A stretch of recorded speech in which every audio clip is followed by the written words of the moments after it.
Hello दोस्तों। तो आज का जो टॉपिक है हम पढ़ने वाले त्रिभुज के बारे में पढ़ेंगे, ठीक है। और चतुर्भुज के बारे में पढ़ेंगे। पिछली कक्षा में हम पढ़े थे कोण के बारे में पढ़े थे कि कोण क्या होता है, उसके बारे में सीख चुके थे पूरा चीज़ एकदम। और आज जो सीखना है त्रिभुज सीखना है उसके आगे वाला टॉपिक में, ठीक है। तो थोड़ा वीडियो लाने में लेट हो गया, थोड़ा बिजी थे, व्यस्त थे, इसीलिए, नहीं तो एकदम बढ़िया से लाते रहेंगे। तो ये हम किसके बारे में पढ़ने वाले हैं? त्रिभुज के बारे में पढ़ने वाले हैं। 4.11। तो त्रिभुज क्या होता है ये पहले जानना पड़ेगा। इसको थोड़ा छोटा कर लेते हैं, ठीक है। ठीक है, तो अभी हम जानते हैं त्रिभुज क्या होता है, ठीक है। त्रिभुज एक तीन भुजाओं वाला बहुभुज होता है। वास्तव में यह सबसे कम भुजाओं वाला बहुभुज होता है। अब जानते हैं बहुभुज क्या होता है, हम पढ़ चुके हैं। तो त्रिभुज क्या होता है कि तीन भुजा होता है इस बहुभुज में। तो ये त्रिभुज भी एक क्या है, बहुभुज है। उसमें कितना भुजा होता है? तीन भुजा होता है। और एक ऐसा बहुभुज है जिसमें सबसे कम भुजाएं होती है, ठीक है। मतलब इसका देखिए, ये त्रिभुज है। तीन को डॉट को मिला दीजिएगा, तीन को पॉइंट को मिलाइएगा तो क्या बनेगा? त्रिभुज बनता है, ठीक है। एक दो तीन, तीनों को मिला दिया, त्रिभुज बन गया। इसका कितना भुजा है? तीन को भुजा है। एक ये वाला भुजा है कि ये, एक ये। तो एक भुजा, दो भुजा एंड तीन भुजा, ये तीन भुजा होता है इस त्रिभुज का। तो इसी को बोलते हैं त्रिभुज। यहाँ पे देखिए लिखा हुआ ABC। तो ये त्रिभुज हो गया आपका, ये वाला त्रिभुज हो गया, ठीक है। तो ये त्रिभुज हो गया, ABC आपका क्या हुआ? त्रिभुज हो गया, ठीक है। अभी देख लेते हैं, आगे देखते हैं थोड़ा सा, ठीक है। संलग्न आकृति 4.21 में दिए त्रिभुज को देखिए। हम त्रिभुज ABC के लिए सांकेतिक रूप से त्रिभुज ABC लिखते हैं। देखिए ये जो त्रिभुज दिख रहा है आपको आकृति में दिया गया, इस आकृति में जो त्रिभुज दिया गया ये वाला त्रिभुज, इसको अगर लिखना रहेगा तो कैसे लिखेगा? इसका सांकेतिक रूप कैसे लिखिएगा? ऐसे करके त्रिभुज का साइन पहले बनाना होगा छोटा सा, फिर ABC। यहाँ पे A है, फिर B है, फिर C है। तो इसको त्रिभुज ABC इस तरह से हम लिखते हैं, ठीक है। त्रिभुज ABC में कितनी भुजाएं हैं, इनमें कितने कोण हैं? तो आपको देखना है इसमें भुजा कितना है भाई, बताइए। कोण कितना है, ये सब पढ़ चुके हैं आप। कोण किसको बोलते हैं, भुजा किसको बोलते हैं, सारी चीज़ें हमने पढ़ चुका है। सिंपल सा बात है कि अगर भुजा कितना है, एक भुजा, एक भुजा हो गया, ठीक है। एक भुजा, दो, ठीक है, फिर भुजा तीन, तो तीसरा भुजा। तो इसमें कितना भुजा हो गया? भुजाएं तीन, ठीक है। अब देखते कोण। तो कोण में क्या होता था भाई? कोण आपने पढ़ा था। तो यहाँ पे देखिए दो जो भुजा है, दो लाइन है, दो लाइन जहाँ से मिल रहा है उसको कोण बोलते थे। यहाँ देखिए ये वाला कोण हो गया। तो एक कोण एक हो गया इसमें, एक दूसरा कोण यहाँ पे है और तीसरा कोण यहाँ पे है। तो कितना कोण हो गया? कोण यहाँ पे लिखिएगा तो कितना हो गया? तीन। तो इसमें त्रिभुज में भुजा की संख्या कितनी है? तीन। और कोण का भी संख्या कितना है? तीन है। दोनों तीन तीन होगा, ठीक है। ठीक है, इस त्रिभुज की तीन भुजाएं AB, BC और CA है। तो AB, BC और CA इसका नाम दिया हुआ है। इनके तीन कोण हैं। कौन कौन सा कोण है? BAC, BCA और ABC। तो हम बोले ना तीन कोण है इस तरह से। तो पिछले देखिए, इसमें नहीं समझ में आ रहा बढ़िया तो पिछला क्लास देख लीजिएगा, उसमें एकदम बढ़िया से कोण के बारे में बताया है, कैसे नाम देना है, कैसे भुजा का नाम देना है, वो सब चीज़ बताया गया है, ठीक है। तो इसमें आप देख सकते हैं कोण है, कोण में कितना भुजा है? तीन है। और कितना त्रिभुज है जिसमें तीन तीन भुजा है, तीन कोण है, ठीक है। इतना है, ठीक है। अब यहाँ देखिए बिंदु A, B, B और C इस त्रिभुज के शीर्ष कहलाते हैं। तो जो बिंदु जो है, कौन सा बिंदु भैया? ये वाला बिंदु A, B और C, ये सब क्या कहलाते हैं? शीर्ष। किसके? ये त्रिभुज के शीर्ष कहलाएंगे, ठीक है।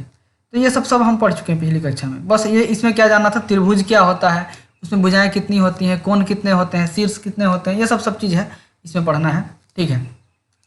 आगे देखते हैं कि एक बहुभुज होने के कारण एक त्रिभुज का एक बहिर्भाग और एक अभ्यंतर होता है। देखिए ये बहुत इंपॉर्टेंट पार्ट है, यहाँ का महत्वपूर्ण हिस्सा है ये इस चैप्टर का। तो त्रिभुज का सबसे बड़ा महत्वपूर्ण हिस्सा क्या होता है कि देखिए बहुभुज में हम जानते थे क्या क्या होता था, बहिर्भाग होता है, अभ्यंतर होता है, ठीक है। तो त्रिभुज में भी होता है, क्योंकि त्रिभुज क्या है? एक चतुर्भुज है। तो त्रिभुज जब चतुर्भुज है तो इसमें भी बहिर्भाग होगा, अभ्यंतर होगा, ये सब चीज़ें होंगी, ठीक है। तो संलग्न आकृति 4.22 में P त्रिभुज के अभ्यंतर में स्थित है, R त्रिभुज के बहिर्भाग में स्थित है और Q स्वयं त्रिभुज पर स्थित है। तो देखिए P जो यहाँ पे है, P त्रिभुज के अभ्यंतर में है, मतलब त्रिभुज के अंदर स्थित है, ठीक है। तो ये भी एक भाग हो गया ये। तो अभ्यंतर, त्रिभुज का अभ्यंतर कौन सा भाग हो गया? ये वाला अभ्यंतर उसका हो गया। अब देखिए R जो है त्रिभुज के बहिर्भाग में, मतलब त्रिभुज जो है ये वाला त्रिभुज है, इसका बाहरी हिस्सा में क्या है, आर है। तो ये इतना बाहर का जितना भी एरिया रहेगा, चाहे आर रहे, एक पॉइंट ले लीजिए, चाहे पूरा जगह को ले लीजिए। तो यहाँ पे देखिए क्वेश्चन में क्या लिया, सिर्फ पॉइंट को लिया है। पी एक पॉइंट है, तो पी अंदर में है, ठीक है, अभ्यंतर में है। आर कहाँ पे, बाहर है, ठीक है। और क्यू का है, स्वयं त्रिभुज में है, ये त्रिभुज है उसी में क्यू है, ठीक है। तो ये सब होता है, ये सब स्थित होता है, ठीक है। तो आप देख लीजिए त्रिभुज के बारे में, समझ में आ गया बहुत अच्छी तरह से। कुछ कुछ सवाल दिया हुआ है, क्वेश्चन दिया हुआ है, तो इसको आप बना सकते हैं बहुत आसान से, ठीक है। नहीं समझ में आ गया तो कमेंट करके बता सकते हैं, पूछ सकते हैं, ठीक है। तो इसको आप ट्राई करके देखिए, नहीं आएगा तो हम बता सकते हैं, बता देंगे, ठीक है। अगला जो टॉपिक है 4.12, उसमें क्या पढ़ना है हमको, चतुर्भुज के बारे में पढ़ना है, चतुर्भुज 4.12, ठीक है। तो इसमें देखते हैं, चार भुजाओं वाला बहुभुज एक चतुर्भुज, इसको अंग्रेजी में क्या बोलते हैं, क्वाड्रिलेटरल कहलाता है। इसमें कितना भुजा होता है, चार भुजा होता है। चतुर्भुज का मतलब चार भुजा, चतुर्भुज में तो चार भुजा कौन कौन सा हुआ भाई, इसको बोलते हैं C D, D A B और बी सी। ये क्या हुआ, ये चारों इस त्रिभुज का भुजा हो गया। इसकी चार भुजाएं और चार कोण होते हैं, एक त्रिभुज की ही तरह आप इसके अभ्यंतर को देख सकते हैं। तो इसके चार भुजा होते हैं और चार कोण होते हैं, ये वाला कोण हो गया, ठीक है। ये सब क्या है, इसका कोण है, तो चार कोण हो गया, कोण 1 2 3 और 4 कोण हो गया, ठीक है। इसमें भी भुजा में भी कितना है, एक ये वाला भुजा है, दूसरा भुजा ये है, तीसरा भुजा ये है और चौथा भुजा ये है। तो मतलब चार भुजा हो गया और चार कोण हो गया त्रिभुज में, इसको मिटा दे रहे हैं। अब इसमें भी आप देख सकते हैं, अभ्यंतर देख सकते हैं, बहिर्भाग देख सकते हैं, ठीक है।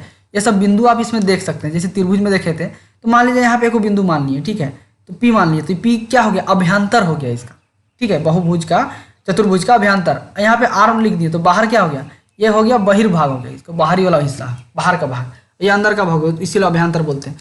एगो यहाँ पे एगो बिंदु बैठा दिए ससुरा में, तो ये बिंदुआ जो होता है ये क्या हो गया, स्वयं उसी में बिंदु है ये, ठीक है। शीर्षों के डी, ठीक है।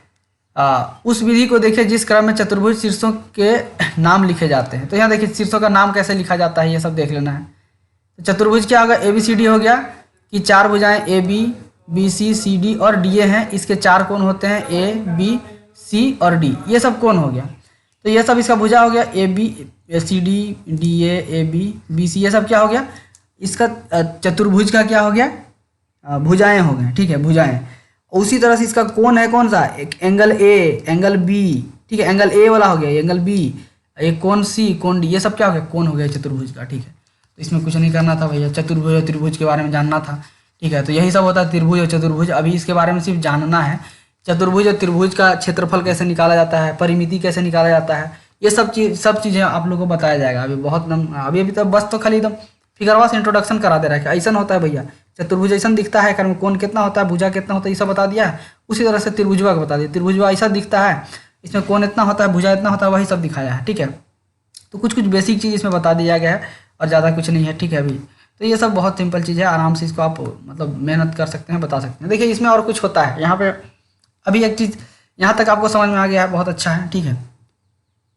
यहाँ पे देखिए, यहाँ पे नाम दे दिया है, जैसे कि यह चतुर्भुज पी क्यू आर एस है, पी क्यू आर एस ये नाम दे दिया है, यह चतुर्भुज पी क्यू आर एस है, ये भी पी क्यू आर एस है, तो सब चतुर्भुज है। तो कितना हो, मतलब चार कोना होना चाहिए, 1 2 3 4, तो ये भी चतुर्भुज कहला गया, चार होना चाहिए, ठीक है। मान लीजिए कि ऐसे एक है, ऐसे है, ऐसे है, फिर ऐसे है, तो ये भी क्या होगा, चतुर्भुज हो गया, इसमें चार भुजा है, ठीक है, चार कोण है, तो कैसा हो दिख सकता है, ठीक है, एकदम टेंशन नहीं लेना है, किसी तरह से भी दिखेगा, चतुर्भुज कहलाएगा, चार भुजा होना चाहिए।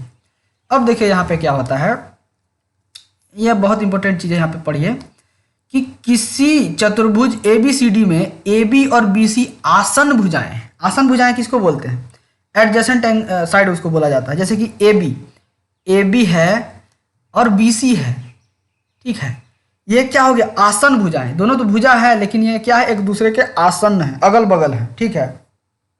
तो आपके घर के बगल में जो पड़ोसी रहता होगा वो क्या हो गया, आपका आसन पड़ोसी उसको कह सकते हैं, ठीक है, अगले बगल में रहते हैं। उसी तरह से ए बी और ए डी ये भी क्या है, आसन भुजाएं हैं दोनों, ठीक है। जब भी आपको पूछा जाए कि आसन भुजाओं का नाम लिखे, तो दो भुजा का नाम लिखना होगा साथ में, क्योंकि आसन का मतलब होता है अगल बगल। तो दोनों अगल बगल में कौन सा है, एक ये वाला है, ये इसके बगल में ये वाला है, दोनों आसन भुजा हो गया। उसी तरह से अगर बोलिएगा तो ये अगर ये है, इसके बगल में ये है, तो ये भी दोनों आसन भुजाएं हो गया। उसी तरह से इसको बोलिएगा तो ये दोनों क्या है, आसन भुजाएं, एक दूसरे के अगल बगल में है, ये और ये दोनों आसन भुजाएं एक दूसरे के अगल बगल में है, ठीक है। क्या आप आसन भुजाओं के अन्य युग्म लिख सकते हैं? देखिए, तो यहाँ पे दो युग्म लिखा हुआ है आसन भुजा का। आसन भुजा का दो युग्म लिखा हुआ है। कौन कौन सा लिखा हुआ है? ए बी और बी सी लिखा हुआ है। ए बी और बी सी लिखा हुआ है, तो हम क्या लिख सकते हैं? बी सी और सी डी लिख सकते हैं। ये भी आसन भुजाएं हैं, सी डी और डी ए। डी ए ये भी आसन भुजाएं, क्योंकि सी डी और डी ए भी आसन भुजाएं हैं। अब यहाँ से लिख सकते हैं डी ए और ए बी, ये भी क्या है? एक दूसरे के आसन भुजाएं हैं, ठीक है। ये सब आसन भुजाएं हैं, मतलब अगल बगल हैं, ठीक है। तो यहाँ पे हम देखें, यहाँ पे थोड़ा सा गलती किए हैं। यहाँ पे आपको ऐसे लगाना है ऊपरे में, ये वाला भुजाओं को जब आसान आता है तो ऐसे लिखते हैं, ऐसे लगाते हैं, ठीक है। ये लगा ली, तो सिंपल चीज़ है, बहुत आसान चीज़ है, कुछ ज़्यादा कुछ करना नहीं है, ठीक है। आगे देखते हैं, ठीक है। आगे क्या है कि इस चतुर्भुज में ए बी और डी सी सम्मुख भुजाएं हैं, मतलब अपोजिट साइड है, ठीक है। सम्मुख भुजाओं के अन्य युग्मों के नाम लिखे। यहाँ पे देखिए सम्मुख, समझिए बात को समझिए। आसन किसको बोलते हैं? आसन का मतलब क्या हुआ? अगल बगल। और सम्मुख का मतलब हो गया कि आमने सामने। ससुरा ए बी है, इसके सामने कौन है? डी सी है ससुरा। उसी तरह से डी ए जो भुजा है उसके सामने कौन है? सी बी है, ठीक है। तो यहाँ पे देखिए ए बी और डी सी, ए बी और डी सी क्या है? ए बी और डी सी ये क्या है? सम्मुख भुजाएं हो गए, ठीक है। सम्मुख भुजाएं। देखिए, आपको एग्जाम में इस तरह से सवाल पूछा जाएगा, एक चतुर्भुज दे दिया जाएगा, उसको में बोलेगा सम्मुख भुजाओं का नाम लिखें, आसन भुजाओं का नाम लिखें। तो एक तो ये दे दिया है, पूछा कि दूसरा का कौन सा है? दूसरा का कौन सा है? डी ए नहीं है रे, डी ए और सी बी, ये भी दोनों क्या है? सम्मुख भुजाएं हैं, अपोजिट एंगल, अपोजिट साइड है, ठीक है। तो ये सब चीजें उसी तरह से आगे देखते हैं थोड़ा। ए और सी मतलब क्या हो गया? सम्मुख कौन हो गया? किसका? त्रिभुज, चतुर्भुज एबीसीडी का ए और सी सम्मुख कौन हो गया? कैसे हो गया भैया? सम्मुख का मतलब क्या होता है कि अपोजिट, सामने वाला। तो ए के सामने कौन वाला एंगल है? सी है। तो सी क्या है? ए और सी क्या एक दूसरे के सम्मुख हो गए, एक दूसरे के आमने सामने, अपोजिट में है, ठीक है। ये कहलाते हैं। इसी प्रकार डी और बी भी सम्मुख कोण है। तो उसी प्रकार जो डी है और बी है, ये एक दूसरे के क्या है? सम्मुख कोण है, एक दूसरे के सम्मुख कोण है, ठीक है। स्वाभाविक है कि एंगल ए और बी आसन कोण है। अब देखिए यहाँ से इसमें सम्मुख, आसन, ये सब आपको बहुत अच्छा से समझना पड़ेगा। तो सम्मुख का मतलब क्या होता है कि आमने सामने वाला, और आसन का मतलब अगल बगल वाला। मतलब क्या हुआ कि एंगल ए है और बी है, दोनों क्या है? आसन है एक दूसरे के। एंगल ए और बी क्या है? आसन, आसन भुजाएं हैं, आसन कोण है, ठीक है। इसी तरह से ए बी के आसन में कौन है? डी है। फिर डी, अब हम बोलेंगे डी और सी, ये दोनों क्या है? ये दोनों आसन कोण है, ठीक है। ठीक है। अब आप आसन कोणों के अन्य युग्म लिख सकते हैं। तो इसमें से आपको समझ में आना चाहिए कि आसन भुजाएं क्या होता है, सम्मुख भुजाएं क्या होता है, ठीक है। ठीक है, इसी तरह से आसन कोण क्या होता है और सम्मुख कोण कौन से होते हैं, ये सब एग्जाम में पूछा जाएगा। ज़्यादा कुछ नहीं है, इसमें समझाया गया यही सब चीज़ है, ठीक है। तो अच्छा से इसको देख लीजिएगा, दूसरी बार, 2 बार 3 बार मैं नहीं समझ में आता है तो जो भी डाउट है कमेंट कर सकते हैं, बहुत अच्छे से समझा देंगे। अब यहाँ पे देखिए, ये जो सवाल है ये बहुत अच्छी से बना सकते हैं। अभी तक अगर यहाँ तक पूरा चीज़ समझ में आ गया तो एक भी सवाल नहीं छूटेगा, एकदम फटाफट एक सवाल बन जाएगा यहाँ का। नहीं समझ में आया तो नहीं बनेगा, सिंपल सा बात यही है। बन गया सवाल हुआ तो अब बोल दीजिएगा समझ में आ गया है, नहीं बना तो नहीं आया समझ में, ये समझ लेना। अगले कक्षा में हम ब्रीथ के बारे में पढ़ेंगे, ठीक है। तब तक के लिए मस्ती कीजिए, मौज कीजिए, सब्सक्राइब कीजिए एकदम, और